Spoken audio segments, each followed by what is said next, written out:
few days into my trip, I returned to my hometown, St. Ansgar, where I visited the former elementary school and new home of Cedar Summerstock Theater, founded by artistic director Nancy Lee. I was looking all over for this right place to start my theater company because I was ready to start a theater company. And we just happened to roll through town one day and thought, this amazing theater was just built in Osage. Then found out St. Ansgar was closing this elementary school. I thought, there it is. And also bringing back to my home that I felt like mentored me, supported me. It was this village that raised me to come back and bring back what I have learned over 30 years back to my hometown. Nancy and her company used the school for rehearsals, a scene shop, and a costume shop. And on the day of the interview, Nancy met with me on her break to give me a tour of the facilities. And then we'll take you through the conference room. So this is where we have, and our Oscars that we will be receiving. But they're our inspiration. This is our. Tell you're doing Joseph. Can't you? It's so colorful. I was watching rehearsal and I was thinking, what do I have to do to get a Joseph coat? Say hi, everyone. We're doing a tour of the space. Don't take a video of me right now, I'm crusty.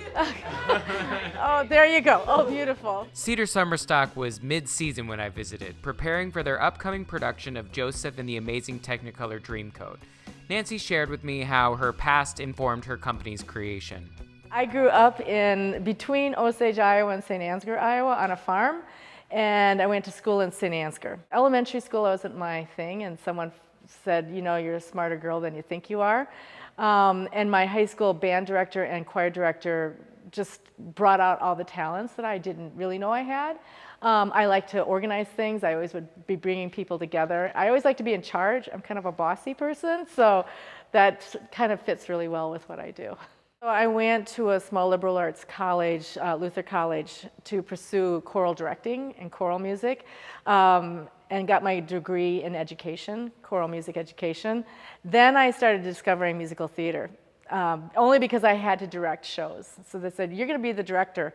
Okay, so I learned about musical theater and fell in love with it. I loved theater because it was in a, as a choir director, I'm alone. And I'm doing this work in a silo. But when I work in theater, I have all these creative minds around me. So to me, theater is the ultimate part of theater is it's so collaborative. It needs all these different people with different talents, from technical talent to visual talent to costumes, you name it. Movement, dance, acting. I think for one thing is that the arts overall are needed in schools. I've been an advocate of what I call the three-legged stool, that we need to educate our students to have fine academics, you know, really challenging academics, but we also need excellent athletics and we need the arts. The arts cannot be an add-on, they need to be equal partners in this tri-legged educational concept, so that children learn to about themselves as a whole being. And that's been always my drive. I think the arts, what the arts bring to a child is empathy. The arts bring out creativity, thinking outside the box, problem solving. No one is left out. It doesn't need to be competitive. There's no winners and losers in the arts. Everyone can be a part of it. One of the most exciting things about this program is that it not only brings young theater talent to North Iowa, but it also strives to bring talent of diverse backgrounds. Nancy explains that this commitment to inclusion is by design. Part of our motto is connecting communities, and it is happening. That you can bring in a really creative, artsy child, and the community just embraces him. One of the examples is last year we had this boy named Cameron, had a big bun on his head, makeup to the 9th degree, just was dancing downtown with his little leotards, and you'd see these, you know, farmer guys going, "Hello, Cameron," you know? And that to me was really lovely. I didn't know what to expect, but that has surprised me. I would love to get to 50% of our cast being a diverse cast. That's always been a part of who I am, being in an urban setting. I find that to be really important when doing theater. So I want to maintain that. We have students from everywhere, from Seattle to New York City. We've had students in our program from all those places. This past year, we had over 100 students in BFA musical theater programs audition to be a part of this program.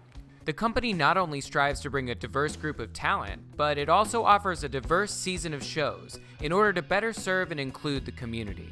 We do 3 of the shows where we include people from the community, and however the show sets out to do that. And we do one show with just our college cast. We always want to do something that celebrates rural life, because I think we have let that be not a celebrated thing. So we do a show that celebrates a rural experience, anything from like maybe Footloose to Oklahoma. We also try to do a show that really challenges us each year.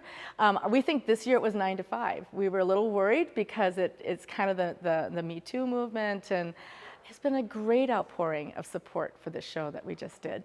And then we always do, like, say, a small show. This year we did Your Good Man, Charlie Brown. That is also a children's show. So we want to do one show a year that is really based for families and children. And then one massively big show like Joseph. Last year we did Annie, that really is intentionally bringing in a large amount of community members. And beyond including the community on stage, Cedar Summerstock is committed to serving every member of the community as patrons as well. A lot of our elderly can't go to the cities to see great theater. They can't travel, so to bring theater to the community, they're so appreciative.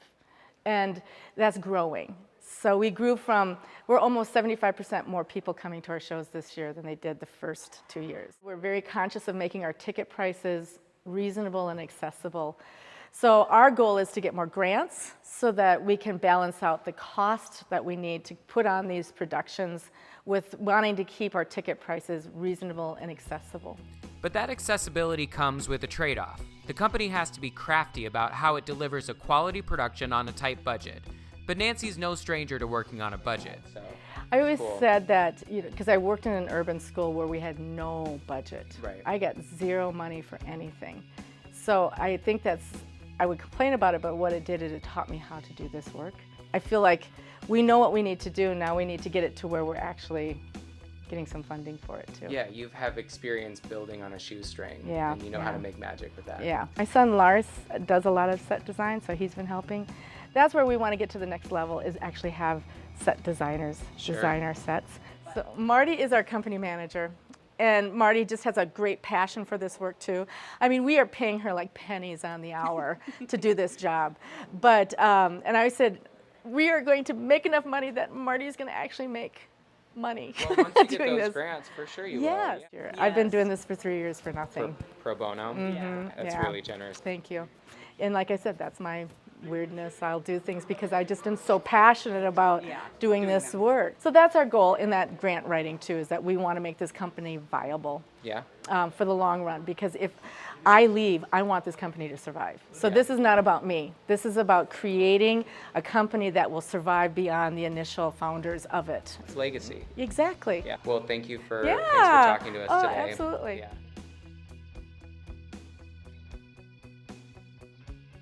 I am joined by Nancy Lee. Nancy, it's really nice to see you. You as well, Ben. Great to see your face again. How has the pandemic treated you? Like, what's your life been like since it all went down? Well, I'm doing a lot of gardening, and we bought a house down in St. Ansgar, where I'm here right now. So we've been painting and fixing it up, and just using this time in a different way. So I feel somewhat fortunate that I'm not working and I don't have to work, but want to work and feeling like I'm in holding right now. So just doing other creative outlets and keeping my mind busy and my body busy. That's what I'm doing. You are in holding because you had to make a difficult decision around Cedar Summerstock, I imagine. Can you tell us what that thought process was for you and how that all went down? Yeah, like every performing arts or arts establishment, we had to make the decision, and it wasn't easy. We waited as long as we could to make that decision, but it's all based on the safety of the cast coming in, on the safety of the community we're serving.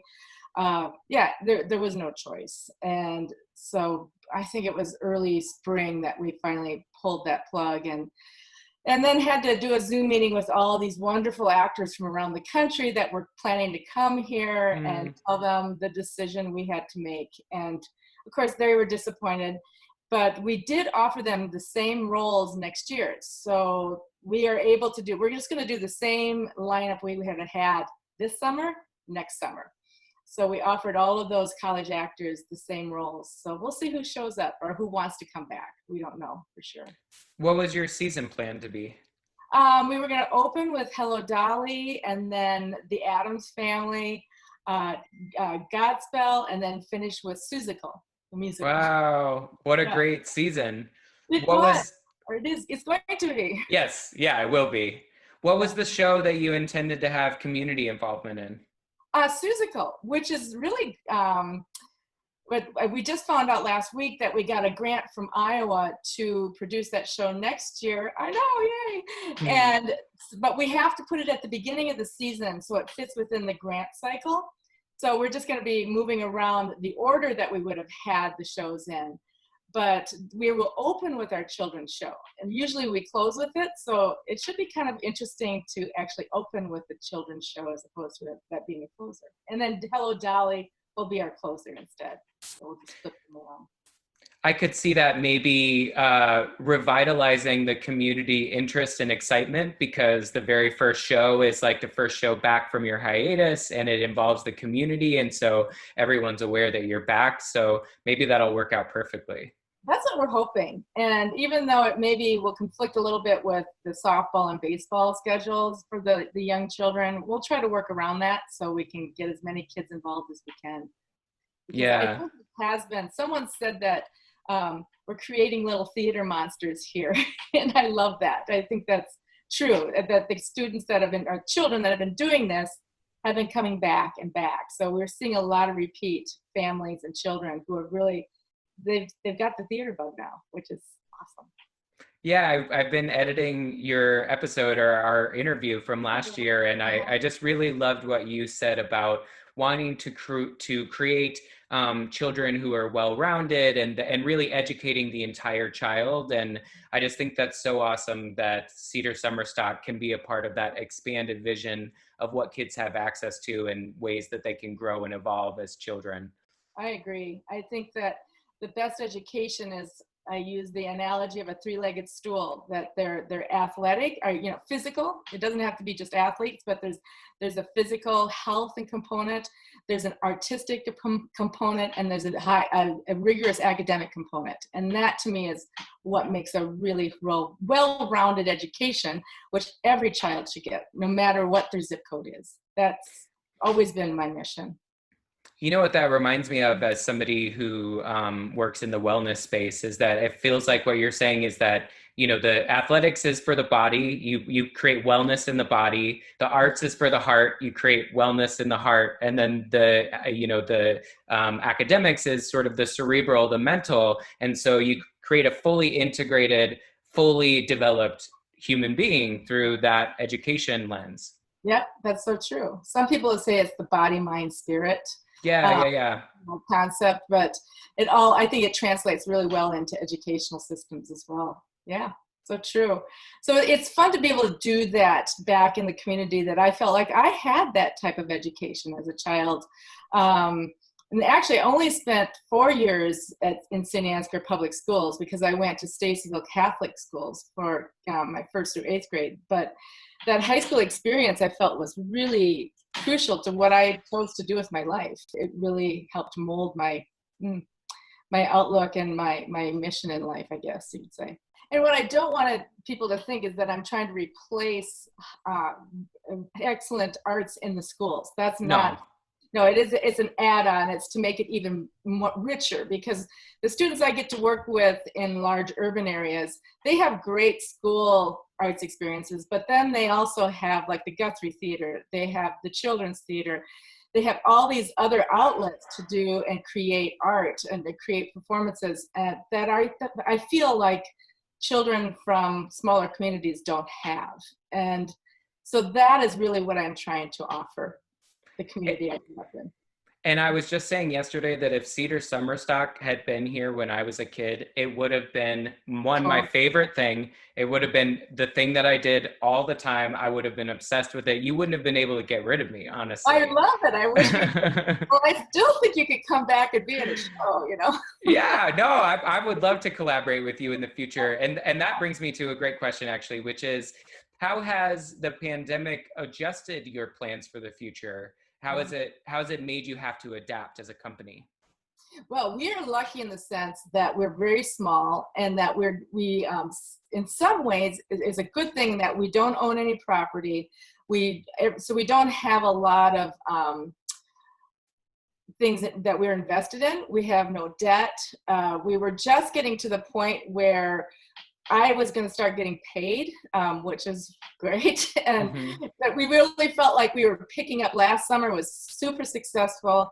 Felt like the word was getting out beyond just Mitchell County, that we were getting people come to see our shows from a larger region, really setting up for that next step, in theater's life. Whereas a lot of older theaters had a lot of investments that they had, they were responsible for. We were just kind of like, okay, let's just shut the doors and let's hold off and wait until next year. And all of the people who bought season tickets for this summer had the chance to either get a refund or to just hold on to them for next year. I think we had 5 people request refunds, and that was it. Wow. So, I know. So it's really great to feel like we have that money in the bank. We're not using it because if something happened and we'd have to return it, we could.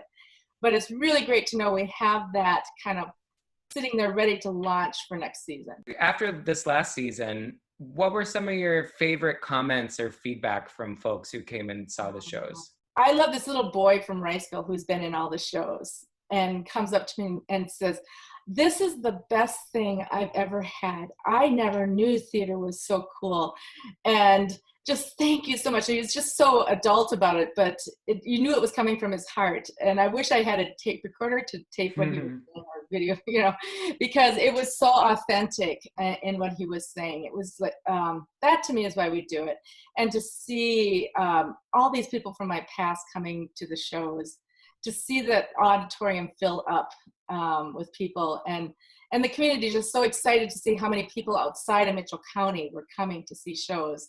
And we're not considered a tourist county in Iowa. We are a rich farm community, but that can't be the only thing that makes the community thrive. You have to diversify your economy. And I think there's a lot of people in this area that see Cedar Summerstock as a really great way to diversify who we are and what we do here. So sure. That's exciting, yeah. And if you can add, speaking of diversifying, if you add maybe 1 or 2 more arts institutions so that it feels like there's a lot of value to drop into Mitchell County, not just the Cedar Summerstock, that would be one thing, but like you could make a weekend out of it and go to the such and such museum or the whatever park. It's like you can make it an actual destination, which then brings people in, which helps all the businesses. So I see that as, I think that's a lovely vision as well to help local economies. Yeah, and this is, part of this timing with our the situation with COVID is that we're having time to think about those things. We have time to start talking and having those dialogues. And I've been spending more time in Mitchell County this summer, not just working, 9 to 9 every day on musical productions, but actually just getting to know people and going for walks and seeing things and seeing what this community is without us coming in. And really, I feel like developing other relationships that I didn't have time to develop.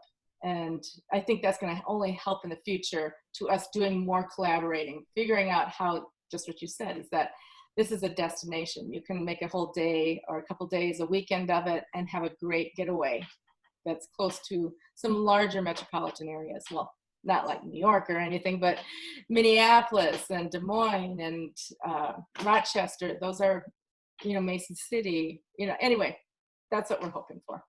I love it. I love that vision. And I wanted to ask you, being back in the community now and sort of integrating, having time to build relationships, what have you noticed about your experience of people when you were here before versus your experience of people now? That's a good question. When I was here, I think that I was very involved in high school. I'm sure like you were in sports, you did all the music, everything. You just, a student body president. Yeah. So I like to lead stuff. I always wanted to start things up. And I didn't know a lot of people outside of my mom and dad's friends group and my friends group. And now I'm meeting a whole nother layer of people that I never knew. And they're just the greatest, most interesting people. We had one gal over last night. We were just out on our back porch. She just sat around. We had this great conversation about the history of St. Ansgar from her viewpoint that I never knew. And so those are the great conversations that I'm having, and it's opening my mind to seeing people deeper than what maybe someone would say their political background is or their social economic background is, that getting to know people for people. And that has been, it's just opened a whole nother level of understanding to me. Yeah. I've been going on that journey as well as I start to sort of reestablish relationships in the community. And I think it's so cool to meet people where they are now, you know, and to understand the ways that life experiences change a person and how the ways that people grow and evolve. And when I came home for the all school reunion this last year, I just had such a great experience kind of catching up with folks and better understanding who they become versus who I knew them to be. Yeah.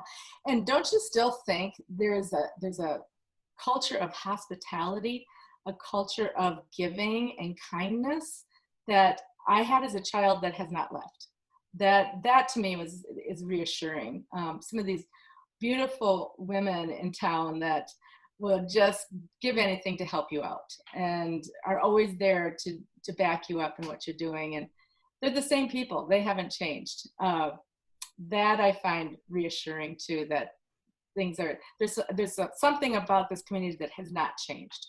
Okay, so the final question that I want to ask you and that I've been asking everybody is, you know, this time can be one that can leave a lot of people feeling a little helpless and hopeless. But I wonder what brings you hope as you look to the future as a arts organization leader and somebody who's reintegrating into their hometown. What keeps you hopeful? And the energy and the excitement about the arts here in Mitchell County, that it's there. Their people love it. They want it. I'm hearing so many people say how much they miss Cedar Summerstock this summer and can't wait for it to come back. That gives me a lot of hope. The fact that we also have a board and half of the board now comes from Mitchell County. I started this company with people in the Twin Cities who knew what I did there and believed in my vision, but now we have people here who also believe in it and are very excited. That gives me a lot of hope.